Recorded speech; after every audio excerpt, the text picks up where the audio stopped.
बंगाल के जन जन के द्वारा दिखाई पड़ रही है वो ममता बनर्जी जी की सरकार को सुनाई नहीं पड़ रही है। और इसके बाद जो मैंने पहले ही कहा, पुनः कह दूं, जांच को भटकाने, आरोपी को बचाने, सबूतों को मिटाने के बाद अब डॉक्टरों को धमकाने की एक नई रणनीति दिखाई पड़ रही है। आपने इससे पहले कोई ऐसा बंद नहीं देखा होगा कि जहां एक तरफ बंद का आह्वान किया जाए, दूसरी तरफ सत्ताधारी दल के नेता जाकर दुकानों को खुलवाने का प्रयास करें, फिर इसके बाद मुख्यमंत्री आकर प्रेस को संबोधित करें और आप उनके शब्दों को गौर करिए। वो क्या कह रही हैं? मैं नहीं चाहती कि एफआईआर हो, हम एफआईआर नहीं करना चाहते ताकि कैरियर ना बर्बाद हो, पासपोर्ट और वीजा मिलने में समस्या ना हो।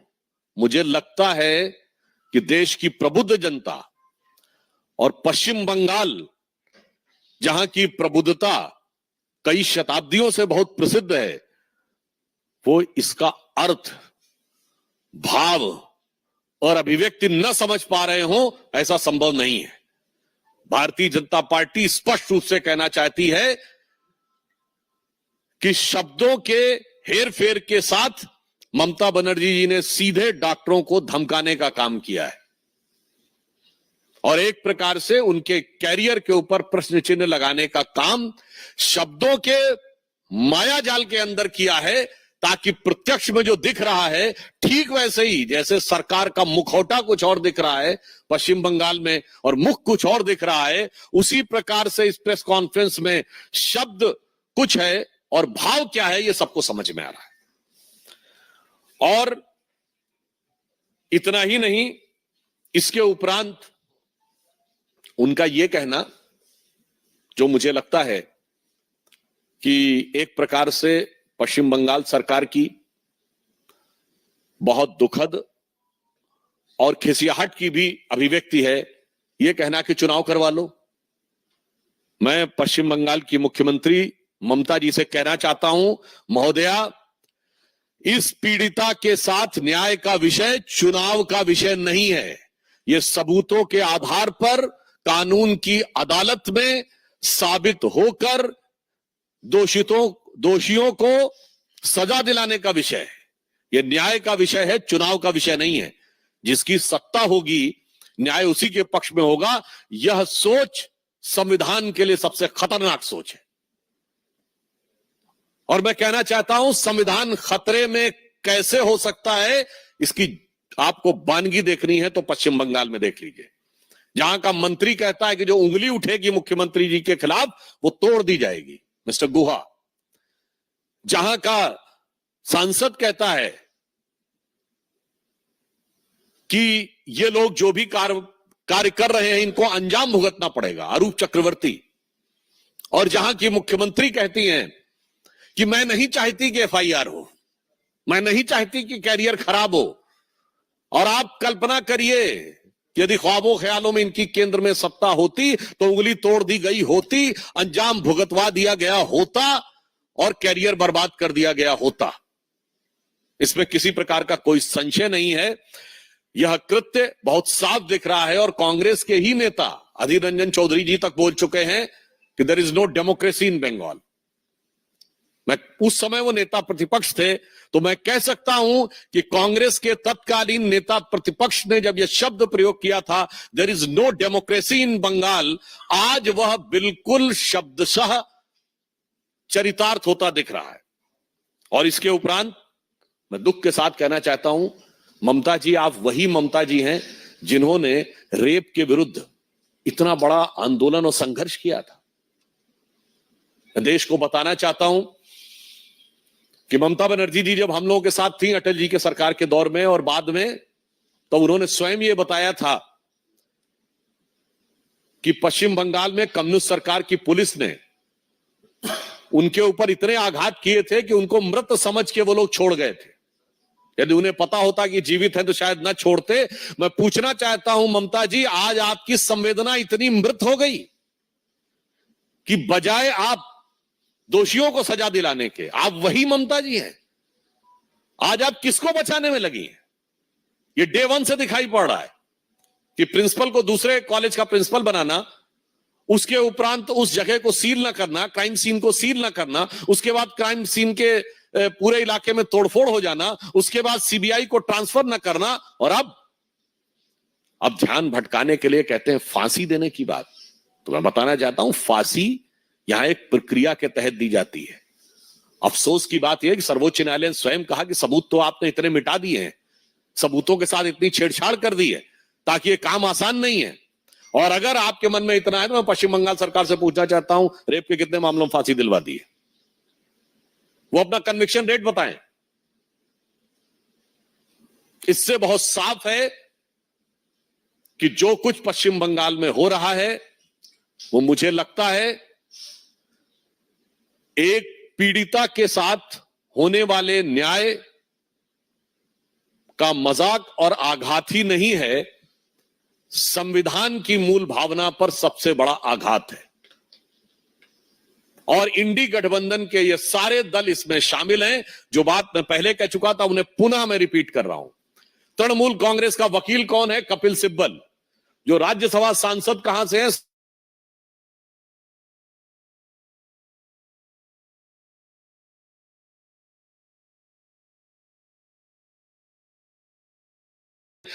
सांसद तृणमूल कांग्रेस का वकील है, यानी इंडी गठबंधन में सब शामिल हैं इस अपराध और अत्याचार को बचाने के लिए।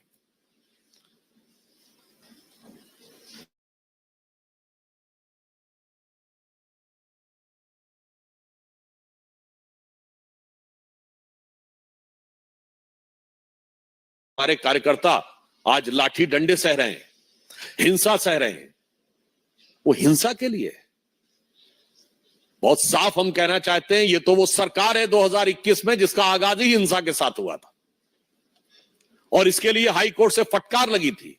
तो ममता जी, आपकी सरकार हिंसा से जिसकी शुरुआत हुई उसका सर्टिफिकेट कोर्ट से आपके पास है।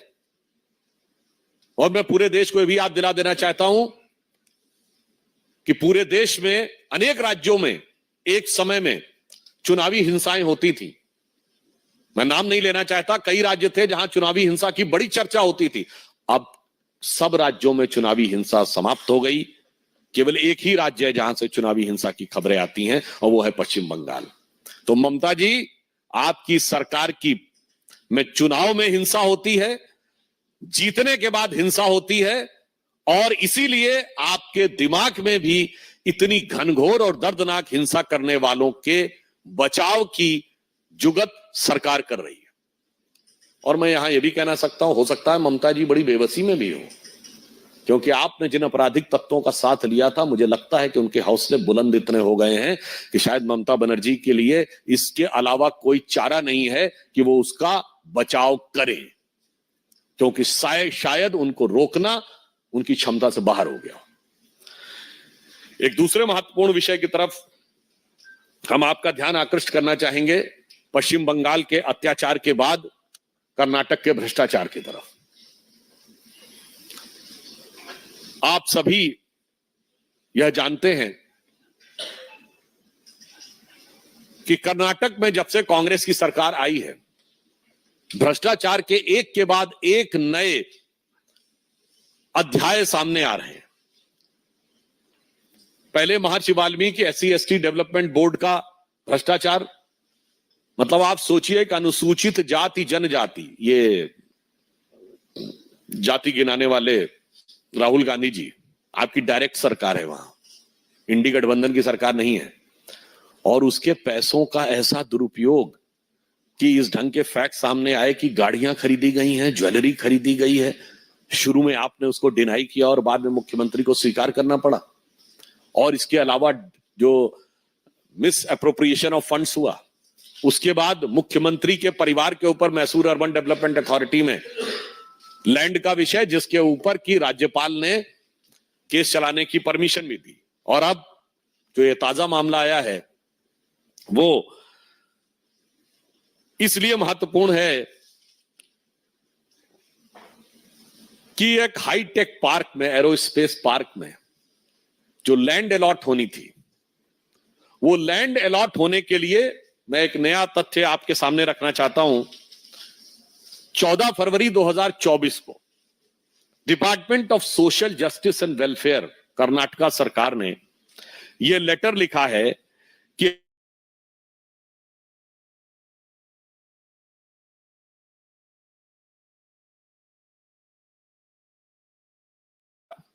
Phase 1 and 23 acres part adjoining to the plot number this and this required for Department of Social Justice.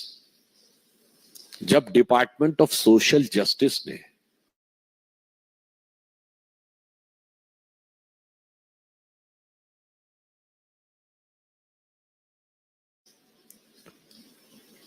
Allotment की प्रक्रिया और किसको अलॉट किया गया वो एक पक्ष है। पहली बात यह कि यदि कोई यह कह रहा है कि सोशल वेलफेयर के लिए सरकार के सोशल वेलफेयर डिपार्टमेंट से ज्यादा बेहतर सोशल वेलफेयर कोई और करेगा, यानी फैमिली वेलफेयर और कांग्रेस वेलफेयर ज्यादा बड़ी चीज हो गई। और फिर वो मिलेगा भी किसको?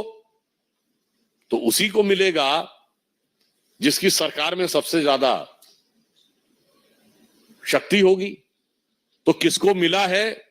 कांग्रेस के अध्यक्ष के ऊपर और उनके परिवार के ऊपर इस प्रकार के स्पष्ट रूप से आक्षेप लगे हैं कि जो लोग 71 लोग क्यू में थे उसके ऊपर करके उनको अलॉटमेंट किया गया। तो मैं कहना चाहता हूं, और महत्वपूर्ण बात यह है, Bangalore is considered to be the hitech capital of India. अक्सर इंटेलेक्चुअल कैपिटल ऑफ इंडिया भी आप कहते हैं। सॉफ्टवेयर और आईटी में बेंगलोर को एग्जाम्पलरी माना जाता है। I remember in 2008 when I was in US and Barack Obama was running for his first presidency, तो उन्होंने वर्ड ये यूज किया था, we have to make our children work hard because we have to compete with Beijing and Bangalore. वहां पर ये auction नहीं हो रहा है। मैं कर्नाटक की सरकार से पूछना चाहता हूं कि इंडिया की डिजिटल कैपिटल में बैठकर ई ऑक्शन क्यों नहीं हो रहा है?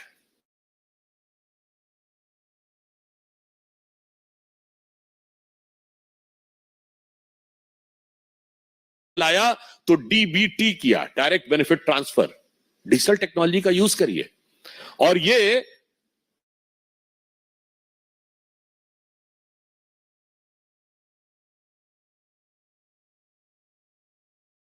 डायरेक्ट बेनिफिट ट्रांसफर किसको? जिसके लिए आवश्यक है। इनका है डीबीटी नहीं, DBC, direct benefit to Congress. इसलिए ई ऑक्शन नहीं हुआ, क्योंकि ई ऑक्शन में चीजों को नियंत्रित करना आसान नहीं है। बगैर ई ऑक्शन किए 1 रुपए में से 85 पैसे कमाया जा सकता है, जो राजीव गांधी जी ने कहा था। डिजिटल ट्रांसफॉर्मेशन के द्वारा यह नहीं हो सकता। इसलिए यह अपने आप में बहुत गंभीर विषय है, जो दर्शा रहा है कि भ्रष्टाचार के उस भंवर में कर्नाटक फंसता जा रहा है कि एक तरफ कांग्रेस पार्टी के नेताओं, चाहे वो मुख्यमंत्री हो, वैसे एक और बात है, ये मैं आप लोगों के विवेक पे छोड़ता हूं, जैसे ही घटनाएं प्रकाश में आई तो मुख्यमंत्री सिद्धारमैया दिल्ली आए और खड़गे जी कर्नाटक गए। अब पता नहीं कौन किसको बचाने, कौन किसको निपटाने गया था, ये मैं आप लोगों के विवेक के ऊपर छोड़ता हूं। अब इसमें यह मामला सरकार का है या सरकार के अंदर छुपी हुई तकरार का है? यहां पर मैं ये बात ये स्पष्ट करना चाहता हूं कि कांग्रेस पार्टी और उनके नेताओं के पास तो फंड्स बहुत पहुंच रहे हैं, मगर कर्नाटक की स्थिति क्या है? कर्नाटक में कांग्रेस की सरकार बनने के बाद फॉरेन डायरेक्ट इन्वेस्टमेंट में कितनी भारी गिरावट आई है कि 2021-22 में कर्नाटक में foreign direct investment 1.63 lakh crore था, जो 2023-24 में घटकर 54,000 करोड़ हो गया, यानी ऑलमोस्ट 1/3 हो गया। यानी बहुत साफ है कि विकास के जिस रास्ते पर भारतीय जनता पार्टी कर्नाटक को ले जा रही थी, उस रास्ते से भटक कर सब, जिसे कहते हैं ना, बाटे रेवड़ी पुनी अपने को दे, और वो अब सिर्फ कांग्रेस के चंद नेताओं का विकास हो रहा है। और मैं कर्नाटक की प्रबुद्ध जनता से भी कहना चाहता हूं कि ये जो, और देश की सारी जनता इसको समझे कि ये चंद हजार रुपए, 1000-2000 रुपए की रेवड़ी बांटकर सैकड़ों करोड़ की मलाई कैसे खाई जाती है, ये इंडी गठबंधन की सरकारों में देख लीजिए, चाहे वो कांग्रेस की सरकार हो, आम आदमी पार्टी की सरकार हो या अन्य सरकार हो। कर्नाटक का यह प्रकरण उसका जीता जागता उदाहरण है। इसलिए हम अंत में स्पष्ट रूप से ममता बनर्जी जी की सरकार की इस मानसिकता की कड़ी भर्त्सना करते हैं जो उन्होंने परोक्ष रूप से धमकाने का काम किया है, और इसी के साथ भारतीय जनता पार्टी के उस संकल्प को दोहराते हैं जो हमारे राष्ट्रीय अध्यक्ष जी ने भी कहा है कि हम पीड़िता के परिवार को न्याय दिलाने के लिए एड़ी चोटी का जोर लगाकर रखेंगे। और कर्नाटक के लिए भी हम बहुत स्पष्ट कहना चाहते हैं कि कांग्रेस सरकार के यह भ्रष्टाचार उजागर होने के बाद कांग्रेस को इसका जवाब देना होगा। ये राहुल गांधी की मोहब्बत की दुकान में किस किस के लिए कौन कौन सा सामान और किस किस के लिए कौन कौन सी मिष्ठान बचा के रखी है, इसका भी उन्हें जवाब देना होगा। धन्यवाद। आप लोगों के प्रश्न। राष्ट्रपति ने भी इस विषय को उठाया है और उन्होंने बहुत गंभीरतापूर्वक विषय को कहा है, तो आपको लगता है कि जब राष्ट्रपति भी बोल रही है तो राष्ट्रपति शासन की भविष्य में लगना चाहिए? देखिए, मैं ये कहना चाहूंगा कि विषय की गंभीरता और गहनता क्या है, यह महामहिम राष्ट्रपति महोदया के उस वक्तव्य से समझा जा सकता है। और मुझे लगता है राष्ट्रपति देश की प्रथम नागरिक हैं, इसके उपरांत कम से कम आरोप प्रत्यारोप और दलगत राजनीति का विषय समाप्त होकर इस प्रकार की घटना पर न्याय और इस प्रकार की प्रवृत्तियों पर भविष्य में अंकुश कैसे लगाया जा सके, इसके बारे में विचार होना चाहिए। रविकांत राय जी। बीजेपी ने जो बंद बुलाया था अपनी बात सफल रहा, लेकिन इस दौरान ऐसी भी तस्वीरें आई हैं कि भारतीय जनता पार्टी के जो नेता हैं वो कहीं जा रहे थे, उनकी गाड़ियों पर कई राउंड गोलियां चली हैं, बम फेंके गए हैं। मैंने आपसे कहा है कि हमारे कार्यकर्ताओं ने संघर्ष किया है, चोटें सही हैं, हिंसा सही है, और ये तृणमूल कांग्रेस सरकार का स्वाभाविक चरित्र है। This is a natural characteristic of the Trinamool Congress, because 2021 में इलेक्शन जीतने के बाद आपको पूरे भारत में कोई उदाहरण नहीं देखने को मिलेगा जहां जीतने के बाद सरकार की पार्टी, जो सत्ता में आई हुई पार्टी, वो हिंसा का तांडव करती हुई नजर आए और उसके लिए हाईकोर्ट से उसको फटकार लगे। मुझे लगता है वही प्रवृत्ति आज भी दिखी है, परंतु भारतीय जनता पार्टी के कार्यकर्ताओं का हौसला इससे टूटने वाला नहीं है और मजबूत होने वाला है। बल्कि मैं ये कहना चाहूंगा कि भारतीय जनता पार्टी के कार्यकर्ता हर विपरीत परिस्थिति में आगे बढ़ते हुए बंगाल में जनता को न्याय सुनिश्चित कराने के लिए आगे बढ़ेंगे। हम उस सिद्धांत को मानते हैं कि वह पथ क्या, पथिक कुशलता क्या, जो पथ में बिखरे शूल न हो, नाविक की धैर्य परीक्षा क्या, जो धाराएं प्रतिकूल न हो। Arun ji. My question is on Kerala story. The Hema committee report has raised some serious questions. First, what is BJP's stand on that? And secondly, your minister Suresh Gopi has said that media is representing the fact by spoiling the reputation of the film industry. Okay. On that issue, I would like to say that on the issue of injustice being done to the women and girls in Kerala, the apathy of the Communist and Congress is very well established. You can understand by this fact that when the film came with the same name, Kerala Story, you remember Mr. Oman Chandi was the chief minister of Congress, and he has given a statement to the floor of the House, mentioning dozens of cases. But in Delhi, they were ridiculing that. Even how the women and the young girls were misused and trapped in love jihad. It was said by none other than Mr. V.S. Achyutanandan, Chief Minister of Kerala, who was from Communist Party. But instead of accepting that, both the Congress and the Communist has tried to mock that. It is very unfortunate. And other than that, I would like to remember that on 9th of December 2009, Kerala High Court in the Shahjahan versus State of Kerala case, he has mentioned these things. So I think from there to this point, whatever is being done in Kerala is gradually coming in front of public and in front of the nation. But those parties who ruled by one party or another party, they always try to subjugate the justice to be done for the women of Kerala. नीलू जी। ममता बनर्जी बोल रही है कि बंगाल को जलाने की कोशिश हो रही है और बंगाल जला तो थोड़ा देश चलेगा, आपको कुछ चलेगा। मुझे लगता है कि जो मैंने पुनः बोला कि जांच को भटकाने, सबूतों को मिटाने, आरोपियों को बचाने के बाद और अब डॉक्टरों को एक प्रकार से धमकाने के बाद मुझे लगता है कि वो इस विषय के ऊपर इतना खिसिया गई हैं कि उनके लिए ये कहने के अलावा कोई चारा नहीं। और मैं कहूंगा बंगाल को तो आपने हिंसा की आग में झोंक रखा है।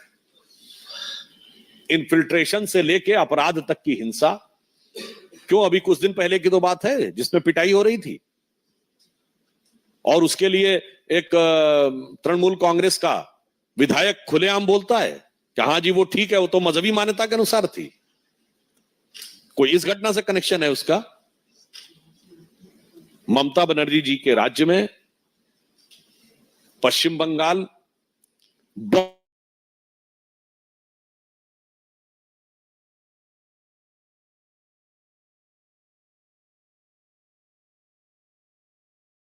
जिसे एक कहावत होती, तिनके की ओट में आप पहाड़ नहीं छुपा सकते।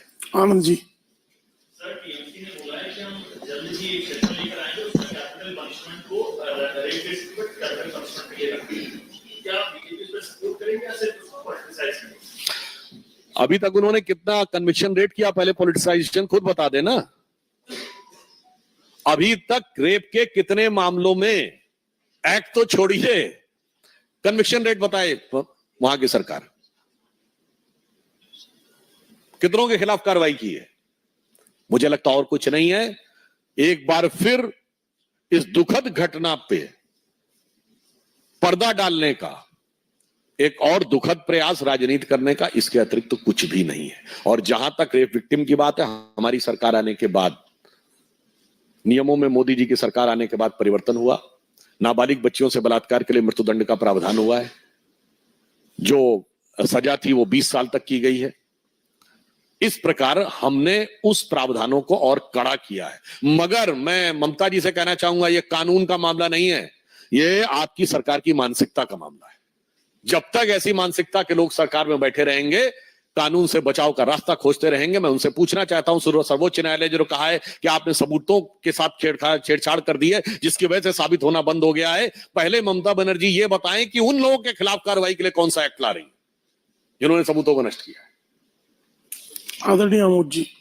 उत्तर प्रदेश सरकार ने आज एक नई पॉलिसी लॉन्च किया है जिसमें रिवार्ड को देने की प्रावधान है, साथ साथ पनिशमेंट देने का भी प्रावधान किया गया है कि अगर कोई अभद्र टिप्पणी करता है, राष्ट्र विरोधी टिप्पणी करता है, तो उसको 2 साल से आजीवन कारावास की सजा की जाएगी। मुझे लगता है राष्ट्र विरोधी टिप्पणी में तो कोई किंतु परंतु का स्कोप नहीं है। राष्ट्र, क्योंकि हमारे संविधान में भी लिखा है कि every citizen of the country should have unflinching commitment to the integrity and unity of the country. यानी किसी भारत के हर नागरिक के लिए यह आवश्यक है कि उसकी असंदिग्ध निष्ठा भारत की एकता और अखंडता के लिए हो। तो मुझे लगता है इसमें तो कोई किंतु परंतु का स्कोप नहीं है। अब ठीक है, उन लोगों के पेट में दर्द हो सकता है जो भारत तेरे टुकड़े होंगे की बात को कहते हैं कि अभिव्यक्ति स्वतंत्रता है, उनके लिए समस्या हो सकती है। Purnima ji. Sir IT research from India daily. Sir Abhishek Banerjee TMC leader है, उन्होंने कहा है कि भूषण सिंह अमृतपाल जैसे लीडर्स जो रेपिस्ट हैं वो बीजेपी में है और विरोध प्रदर्शन बीजेपी ने कोलकाता में शुरू किया और दिल्ली में खत्म कर दिया, ऐसा अभिषेक। देखिए, मैं एक बात ये कहना चाहूंगा, एक बार पुनः कोलकाता की इस भयानक दुर्दांत घटना के ऊपर इस प्रकार की बयानबाजी उनकी असंवेदनशीलता को दर्शाती है। और दूसरा, मैं एक और बात स्पष्ट कर दूं, हम ईमानदारी से कह रहे हैं, कोई ये दावा नहीं कर सकता कि हमारी सरकार में ऐसी घटना नहीं हो सकती और दूसरे की सरकार में नहीं हो सकती। इसलिए इसको दलगत भावना से ऊपर उठिए, मगर जो प्रतिक्रिया उधर हो रही है वो हमारी पार्टी में कभी नहीं हुई। ये बताइए, उंगली तोड़ दी जाएगी, ये मंत्री बोल रहा है, ये कह रहा है, वहां का सांसद कह रहा अंजाम भुगतना पड़ेगा, मुख्यमंत्री कह रही है एफआईआर नहीं कर रही हूं ताकि कैरियर ना बर्बाद हो। यानी मीनिंग ये हुआ कि एफआईआर करके कैरियर बर्बाद किया जा सकता है। लड़कों से गलती हो जाया करती है। मुलायम सिंह यादव, आजम खान 2017 बुलंदशहर रेप कांड, जो उन्होंने कहा ये तो रेप हुआ ही नहीं, तो भाजपा का प्रचार है, बाद में हाई कोर्ट ने सीधे फटकार लगाई और अनकंडीशनल माफी मांगनी पड़ी। आइए कर्नाटक में नेहा हीरामत, वो तो कांग्रेस के कारपोरेटर की बेटी थी जिसको सरेआम चाकुओं से मारा गया, और उसके बाद कर्नाटक का गृह मंत्री ये बोलता है तो इन लोगों का आपस की दोस्ती थी, वो गुस्से में आ गया इसलिए उसने ऐसा कर दिया। ऐसा बयान। राजस्थान के सबसे वरिष्ठ मंत्रियों में से एक शांति धारीवाल से जब पूछा गया कि राजस्थान में सबसे ज्यादा रेप क्या होते हैं, तो कहते हैं हंसते हुए कि राजस्थान मर्दों वाला प्रदेश है, यानी रेप को मर्दानगी के साथ जोड़ने का प्रयास। और राजस्थान के तत्कालीन मुख्यमंत्री अशोक गहलोत जी कहते हैं रेप के आधे से ज्यादा केस फर्जी होते हैं, और फिर बताते हैं मैंने देखा है 57% केस फर्जी हैं। इस ढंग के बयान भिन्न भिन्न राज्यों में इंडी गठबंधन के भिन्न भिन्न दलों के द्वारा जो दिए गए हैं, ये उनकी मानसिकता का प्रतीक है जो अपराधियों को संरक्षण देने की है। मैं विनम्रता से कहता हूं, हमारे राष्ट्रीय अध्यक्ष, मुख्यमंत्री स्तर के किसी भी व्यक्ति का ऐसा कोई बयान दिखाएं तो मैं बात कहने का। इसलिए जब तुलना की जाए तो समान रूप से तुलना की जानी चाहिए। This is related Karnataka, sir. Actually, in Karnataka, the Muna issue is there, na? So, the Karnataka government is serious allegation against the central government because the allegation that especially Karnataka governor is under the central government. So there is nothing in the Muna case. They used to they're talking against the central government. I think anybody who has gone even in the slightest detail of the Mundra case, he or she could have easily understood that if there is nothing or there is a very significant thing. And if there is nothing, you can very clearly come out of court, because court has given several decisions in favor. क्यों भाई? राहुल गांधी की सदस्यता तो court ने बहाल की ना, तो काहे उनको विश्वास नहीं हो रहा है? Fact of the matter is, if it would have been an iota of truth what they are saying, then Mr. Siddaramaiah would not have rushed to Delhi. Neeraj Pandey ji. Sir, Assam में तमाम समाजी संगठन प्रदर्शन कर रहे हैं और कह रहे हैं कि बांग्लादेश से मुसलमान असम में उनको बाहर निकाला जाए।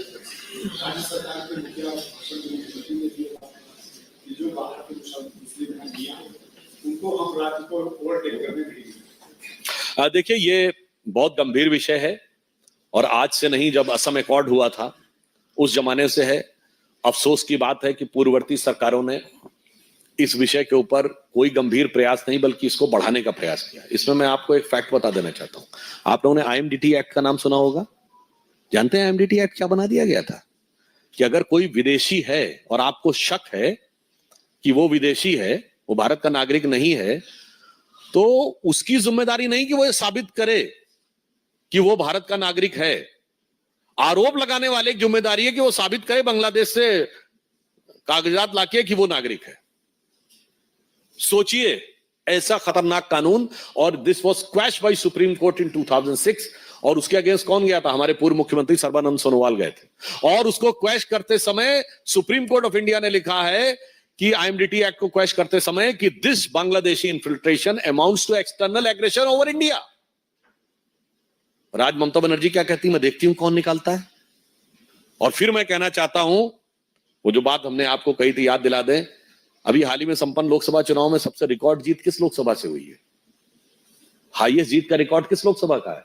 असम की धुबरी, जहां कांग्रेस के रकीबुल हसन 10,25,000 वोट से जीते हैं, राहुल गांधी से 3 गुना ज्यादा। और असम में आप जाइए, किसी से पूछिए तो धुबरी को मिनी बांग्लादेश कहा जाता है। तो जब तक ऐसी पार्टियां रहेंगी, यूपीए के कुछ मंत्रियों ने कहा था कि बांग्लादेशियों को सिटीजनशिप दे देनी चाहिए। ममता जी कहती मैं देखती हूं कौन निकालता है। और पुनः मैं कह दूं, हाल ही में संपन्न लोकसभा चुनाव में बांग्लादेश के अखबार डेली स्टार में आर्टिकल किसने लिखा? कांग्रेस के नेता शशि थरूर ने क्या लिखा, मोदी हैज टू गो, क्यों लिखा भाई बांग्लादेश में? दुबरी तक संदेश भेजना था क्या? इसलिए जब तक भारत में ऐसी शक्तियां रहेंगी, पर आश्वस्त रहिए, मोदी जी की सरकार आने के बाद जिस दृढ़ता के साथ, और असम के मुख्यमंत्री वहां पर भी जिस दृढ़ता के साथ काम कर रहे हैं, निश्चित रूप से हमने इन्फिल्ट्रेशन पे रोक तो लगा दी है और आगे उसका भी विधि सम्मत समाधान करने का हम प्रयास करेंगे। सीए का भी इन लोगों ने खूब अपने अपने समय में बोला है, आप जाके चेक कर लीजिएगा। तरुण गोगोई का अप्रैल 2013 और अप्रैल 2014 में प्रस्ताव पारित है, वही सीए, उसमें सिर्फ हिंदू और बौद्ध वर्ड लिखा है, हमने तो सबका लिखा था, और उसके बाद कांग्रेस ने उस पर बवाल किया है। चलिए, धन्यवाद।